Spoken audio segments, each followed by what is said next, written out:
তারা কারা? কোরআন সেই প্রশ্নের উত্তর দেয় যখন বলে, আল্লাহ এমন এক মানব সম্প্রদায়ের কথা বলছেন যারা পাপী এবং আল্লাহর পক্ষ থেকে যা এসেছে তা প্রত্যাখ্যান করছে। এটাই হলো উত্তর। আল্লাহ এই দুটি সম্প্রদায়ের দিকে মনোযোগ আকর্ষণ করছেন যারা পাপে ভারাক্রান্ত। যদি তোমরা আকাশমণ্ডলীয় পৃথিবীর গভীরে এবং সমুদ্রের অতল গভীরে প্রবেশ করে নিয়ন্ত্রণ নেওয়ার চেষ্টা করতে চাও, তারা কারা? কোরআন সেই প্রশ্নের উত্তর দেয় যখন বলে, আল্লাহ এমন এক মানব সম্প্রদায়ের কথা বলছেন যারা পাপী এবং আল্লাহর পক্ষ থেকে যা এসেছে তা প্রত্যাখ্যান করছে। এটাই হলো উত্তর। আল্লাহ এই দুটি সম্প্রদায়ের দিকে মনোযোগ আকর্ষণ করছেন যারা পাপে ভারাক্রান্ত। যদি তোমরা আকাশমণ্ডলীয় পৃথিবীর গভীরে এবং সমুদ্রের অতল গভীরে প্রবেশ করে নিয়ন্ত্রণ নেওয়ার চেষ্টা করতে চাও, আল্লাহ কিছু বিষয়কে নিষিদ্ধ করেছেন, কিন্তু তারা বলে, না, আমরা একে আইন সিদ্ধ করব। এরপর মানব সম্প্রদায়ের পাশাপাশি তিনি জিন সম্প্রদায়ের কথাও বলছেন। জিন হল অদৃশ্য সত্তা। আপনি তাদের দেখতে পাবেন না। তারা ধোঁয়াহীন আগুন থেকে তৈরি। আচ্ছা, পৃথিবীতে কি ফেরেশতা বলে কিছু আছে? আমার মনে হয় না বিশ্ববিদ্যালয়ে ফেরেশতাদের সম্পর্কে পড়ানো হয়, কিন্তু আমরা বিশ্বাস করি যে ফেরেশতা আছেন। ঠিক আছে। আর আমরা যখন কথা বলছি তখন এই ঘরেও ফেরেশতারা উপস্থিত আছেন। তো ফেরেশতাদের পাশাপাশি যাদের আপনি দেখতে পান না কিন্তু প্রত্যেক বিশ্বাসী বিশ্বাস করে, কোরআন আমাদের আরও এক ধরনের সত্তার কথা জানিয়েছে যাদের জিন বলা হয়। আপনি হয়তো ভূত বা আত্মা বা আপনার পছন্দমতো যে কোনো শব্দ ব্যবহার করতে পারেন। ক্যারিবিয়ান অঞ্চলে এর জন্য অনেক পরিভাষা আছে, তিনি আপনাকে বলতে পারবেন। হ্যাঁ, ছোটবেলায় আমরা যেসব শব্দ শুনে বড় হয়েছি তা দিয়ে আমি আপনাদের ধাঁধায় ফেলতে চাই না। আমরা এগুলোকে ভয় পেয়ে বড় হয়েছি। তো কোরআন আমাদের বলছে যে এটি এক ধরনের সত্তা। আপনি তাদের দেখতে পাবেন না, তারা আগুন থেকে তৈরি, কিন্তু ধোঁয়াহীন আগুন, এবং তাদের জিন বলা হয়। তাদের মধ্যে কিছু বিশ্বাসী আছে যারা এক আল্লাহর ইবাদত করে এবং তাই তারা মুসলিম। যে কেউ এক আল্লাহর ইবাদত করে সেই মুসলিম। আর তাদের মধ্যে কিছু শয়তানি সত্তাও আছে যারা শয়তানের অনুসরণ করে। তাই এই দুষ্ট জিনেরা সেই দুষ্ট মানুষদের সাথে জোটবদ্ধ। আর জিনেরা অবশ্যই এমন অনেক কিছু করতে পারে যা মানুষ করতে পারে না। সত্যি বলতে, জিনদের সম্পৃক্ততা ছাড়া পৃথিবীতে কখনোই বৈজ্ঞানিক ও প্রযুক্তিগত বিপ্লব ঘটবে না।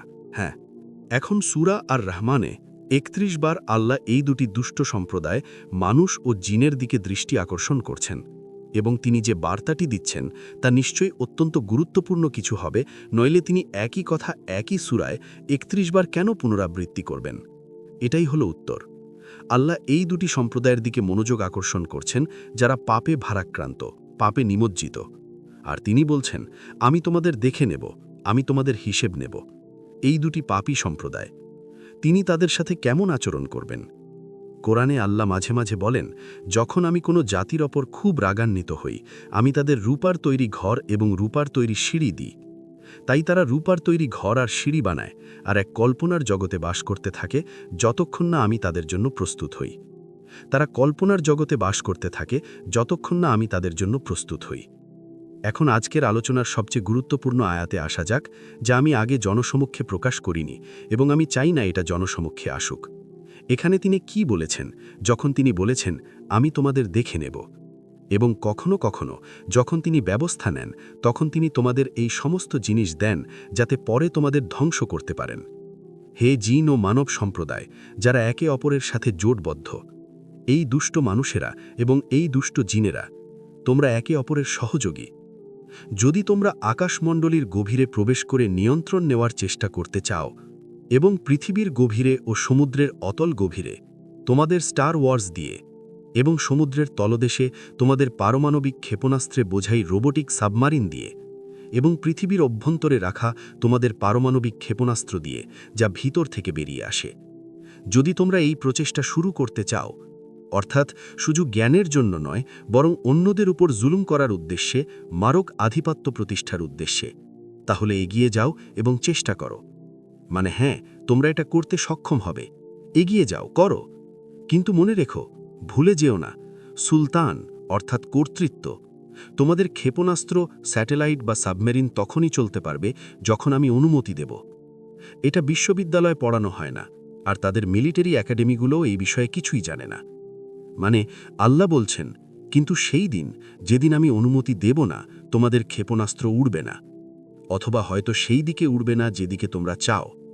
সুতরাং কোরআনে এই বার্তাটি স্পষ্ট রয়েছে যে যারা এই প্রযুক্তি ব্যবহার করে আকাশ, সমুদ্র এবং পৃথিবীর গভীরে প্রবেশ ও নিয়ন্ত্রণ করছে তাদের ক্ষেপণাস্ত্র দিয়ে, এবং যাদের অন্তরে এই নিশ্চয়তা আছে যে তাদের কাছে অন্যদের ধ্বংস করার প্রযুক্তি রয়েছে, তাদের জন্য এক ভয়ঙ্কর বিস্ময় অপেক্ষা করছে। সেই বিস্ময় কি?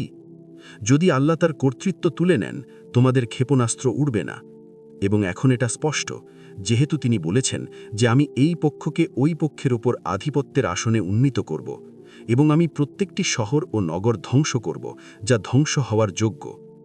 আমাদের উপসংহার হল যে মহাযুদ্ধ আসছে, সেই যুদ্ধে সেই পক্ষই বিজয়ী হবে যারা অত্যাচারী নয়। যুদ্ধটি সেই পক্ষই জিতবে যারা যিশুর প্রতি বিশ্বস্ত ও অনুগত। যুদ্ধটি সেই পক্ষই জিতবে যারা আল্লাহর বিধানকে মেনে চলে। অবশ্যই আমি চাই না এটা ইন্টারনেটে যাক। আমি চাই না তারা জানুক আমাদের কিতাবে কি বলা আছে। সূরা আর রহমানে আরও একটা আয়াত আছে যেখানে আল্লাহ বলেছেন যে তিনি তাদের আক্রমণ করবেন। আয়াতটি আমার মুখস্থ নেই। এটাই সেই আয়াত যা আমার মুখস্থ নেই। আমি তাদের বিরুদ্ধে পাঠাবো আগুনের শিখা, এবং সেই আগুনের শিখার পর আসবে ধোঁয়া। এই তো, এটাই সেই আয়াত, ৩৫ নম্বর আয়াত। আমি তোমাদের বিরুদ্ধে পাঠাবো আগুনের শিখা, এবং সেই আগুনের শিখার পর আসবে ধোঁয়া। আমার কাছে এটাকে পারমাণবিক অস্ত্রের বিস্ফোরণ বলে মনে হয়, যা থেকে আগুন এবং মাশরুমের মতো মেঘের ধোঁয়া তৈরি হয়। এবং কোরআনে একটি পুরো সূরা আছে যার নাম সূরা দুঃখান বা ধোঁয়া। খ্রিস্টানদের পরলোক বিদ্যা ৩ দিনের কথা বলে, যখন প্রচুর ধোঁয়া হবে। খ্রিস্টান এবং ইসলামিক পরলোক বিদ্যার মধ্যে মিল লক্ষ্য করুন। খ্রিস্টান বিশ্বাস অনুযায়ী ৩ দিন ধরে ধোঁয়া থাকবে। পুরো আকাশ ধোঁয়ায় ঢেকে যাবে, অর্থাৎ মাশরুম ক্লাউড, কিন্তু শব্দটি হলো ধোঁয়া, আর তাই কোনো সূর্যালোক থাকবে না। যদি দীর্ঘ সময় সূর্যালোক ছাড়া অন্ধকার থাকে, তাহলে কিছুই জন্মাবে না, কোনো ফসল ফলবে না। প্রথমত এটা। দ্বিতীয়ত, পৃথিবীর তাপমাত্রা এতটা ঠান্ডা হয়ে যাবে যে কেউ বাঁচতে পারবে না। সেই ঠান্ডায় কেউ বাঁচতে পারবে না। আর তারপর তোমাদের বিদ্যুৎও থাকবে না।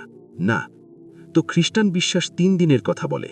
যদি ৩ দিন ধোঁয়া থাকে, তাহলে তুমি হয়তো বেঁচে যেতে পারো। একটা হাদিসে ৪০ দিনের ধোঁয়ার কথা আছে, অন্ধকার, কোনো সূর্যালোক নেই। ৪০ দিন। আমি জানি না কোনটা হবে।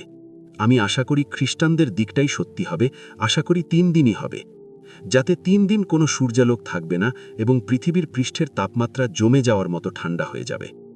তাই যে যুদ্ধ আসছে তার প্রস্তুতির জন্য আমাদের কয়েকটি বিষয় বিচার করতে হবে। নাম্বার ১, খাদ্য সংরক্ষণ। আর তুমি প্লাস্টিকের পাত্রে খাদ্য সংরক্ষণ করতে পারবে না, কারণ প্লাস্টিক মেল্ট হয়ে যাবে। জল সংরক্ষণ। তুমি প্লাস্টিকের পাত্রে জল রাখতে পারবে না, প্লাস্টিক মেল্ট হয়ে যাবে। তুমি কাঁচের পাত্রে জল রাখতে পারবে না, কাঁচ ভেঙে যাবে। ঠিক আছে। খাদ্য সংরক্ষণ, জল সংরক্ষণ এবং কাঠ সংরক্ষণ। রান্না করার জন্য এবং আগুন জ্বালিয়ে নিজেকে গরম রাখার জন্য কাঠ। আমি শেষ করতে চাই। এই বিষয়ে কোরআনের আরও অনেক আয়াত আছে, কিন্তু আমি বিশ্বাস করি যে কোরআন এবং মহাযুদ্ধ বিষয়ে সবচেয়ে গুরুত্বপূর্ণ আয়াতগুলি আমি আপনাদের দিয়েছি। আমি একটি পুস্তিকা লিখছি যা প্রায় শেষ হয়ে গেছে, যার শিরোনাম the Quran and the great war. যদি আপনারা আমাকে ৩ দিনের শান্তি ও নীরবতা দেন, ময়তবো আমি এটা ইনশাল্লাহ শেষ করতে পারবো, এবং তারপর আমরা এটা ইন্টারনেটে প্রকাশ করব, আর আপনারা ইনশাল্লাহ পড়তে পারবেন।